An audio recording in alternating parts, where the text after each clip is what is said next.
research and innovate. Join with us. United Institute of Technology, Coimbatore.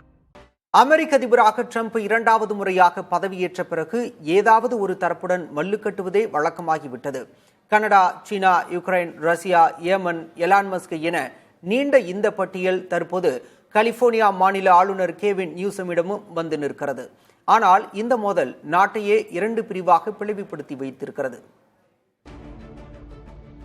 அமெரிக்காவின் மிக முக்கிய மாநிலமான கலிபோர்னியாவில் சட்டவிரோதமாக தங்கியுள்ள வெளிநாட்டவர்களை கண்டறியும் சோதனைகளை மாநில அரசின் சம்மதமின்றி ட்ரம்ப் தன்னிச்சையாக மேற்கொண்டதுதான் தற்போதைய பிரச்சினைக்கு தொடக்க புள்ளி.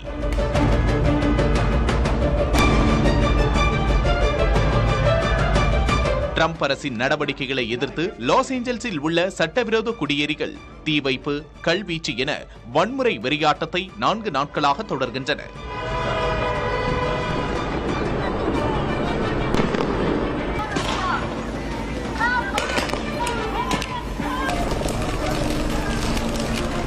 அவர்களை அடக்காமல் லாஸ் ஏஞ்சல்ஸ் காவல்துறை நடவடிக்கைகள் எடுக்காதது ட்ரம்புக்கு கடும் ஆத்திரத்தை ஏற்படுத்தியுள்ளது.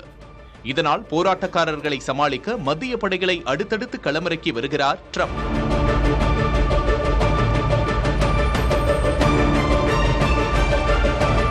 சட்டவிரோத குடியேறிகளிடம் மென்மை காட்டும் கலிபோர்னியா மாநில ஆளுநரும் எதிர்க்கட்சியான ஜனநாயக கட்சியைச் சேர்ந்தவருமான கேவின் நியூசம்ஸை நியூஸ்கம், அதாவது கழிசடை என்ற ரீதியில் வசைபாடியுள்ளார் அதிபர் ட்ரம்ப்.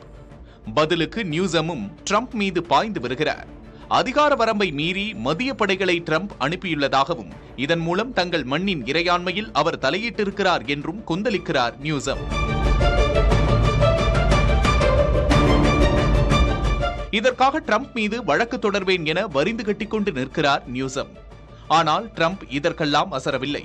அராஜகத்தில் ஈடுபடும் போராட்டக்காரர்களை அடக்க உங்களுக்கு திராணி இல்லை, எனவேதான் மத்திய படைகளை இறக்க வேண்டியதாகிவிட்டது என விளக்கமளிக்கிறார் ட்ரம்ப். நியூசம் கைது செய்யப்பட்டால் அதை ஆதரிப்பேன் எனவும் ட்ரம்ப் கூறியுள்ளார். ஒரு மாநில ஆளுநரை கைது செய்வது குறித்து அதிபர் எப்படி பேச முடியும் என சீறுகிறார் நியூசம். அமெரிக்க மைய அரசிற்கு தங்கள் மாநிலம் சார்பில் தரப்படும் வரி பகிர்வை நிறுத்த வேண்டிய நேரம் வந்துவிட்டது என பகிரங்க மிரட்டல் விடுத்துள்ளார் நியூசம். அதிபருக்கும் மாநில அரசுக்கும் இடையிலான அனல் பறக்கும் மோதலில் நியூசமுக்கு ஆதரவாக ஜனநாயக கட்சி ஆளும் 22 மாநிலங்களின் ஆளுநர்களும் திரண்டுள்ளனர். ட்ரம்பின் செயலுக்கு ஆதரவு, எதிர்ப்பு என நாடே இரு பிரிவாக பிளந்து கிடக்கிறது.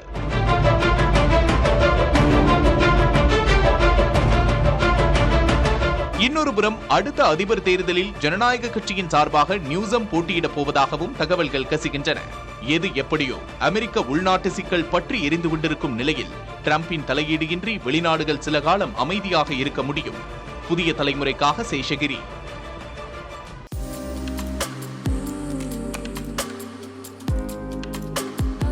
UIT, learn, research and innovate. Join with us.